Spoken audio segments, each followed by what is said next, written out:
নমস্কার বন্ধুরা, ইতিমধ্যেই হয়তো আপনারা জেনে গিয়েছেন যে 2025 সালে যে এসআইআর হচ্ছে অর্থাৎ ভোটার তালিকার নিবিড় সংশোধন হচ্ছে। এই সংশোধনী প্রক্রিয়া 2002 সালের ভোটার লিস্টের একটি গুরুত্বপূর্ণ ভূমিকা রয়েছে।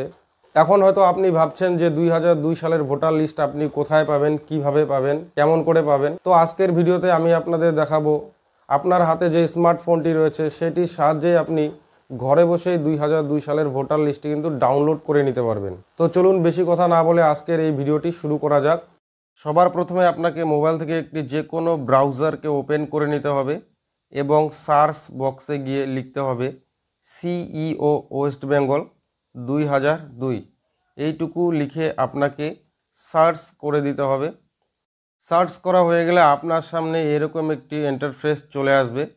এখান থেকে আপনাকে দ্বিতীয় যে লিঙ্কটি রয়েছে CEO West Bengal electoral role of SIR 2002, এইখানে আপনাকে ক্লিক করে দিতে হবে।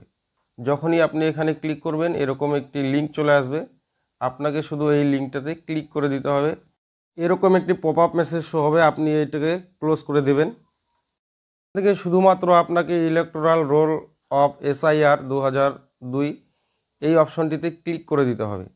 ক্লিক করলে আপনার সামনে ডিস্ট্রিক্ট চলে আসবে। আপনার যে ডিস্ট্রিক্ট সেটিকে আপনি সিলেক্ট করে নেবেন। যেরকম আমার ডিস্ট্রিক্ট কোচবিহার, আমি কোচবিহারকে সিলেক্ট করে নিচ্ছি। আপনার যে কোনো ডিস্ট্রিক্ট হতে পারে, আপনি সেটাই সিলেক্ট করবেন। এরপর আপনার লোকসভা কেন্দ্রের নাম চলে আসবে, আপনি লোকসভা কেন্দ্রটিকে সিলেক্ট করে নেবেন। আমার মেকলিগঞ্জ, তাই আমি মেকলিগঞ্জ সিলেক্ট করছি।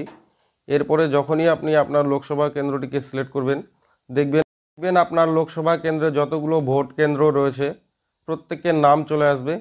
আপনি 2002 সালে যে ভোট গ্রহণ কেন্দ্রে ভোট দিতেন সেই জায়গাটিকে সিলেক্ট করবেন।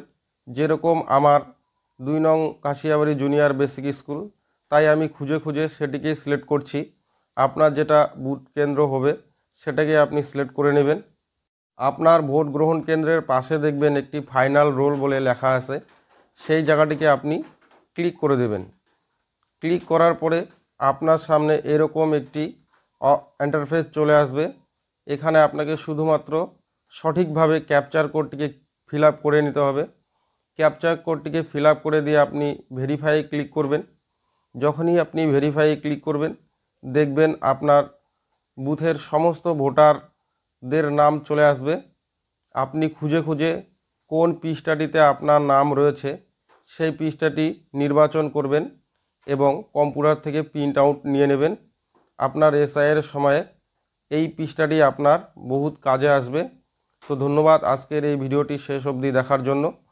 এরকম আরও নতুন নতুন ইনফরমেশন ভিডিও আমি নিয়ে আসব। ভিডিওটি ভালো লাগলে শেয়ার করবেন। সবশেষে আরেকটি কথা বলছি, লাইক, শেয়ার ও কমেন্ট করতে কিন্তু একদম ভুলবেন না। তো আজকের জন্য এ পর্যন্তই, পরবর্তী ভিডিওতে দেখা হচ্ছে। ধন্যবাদ।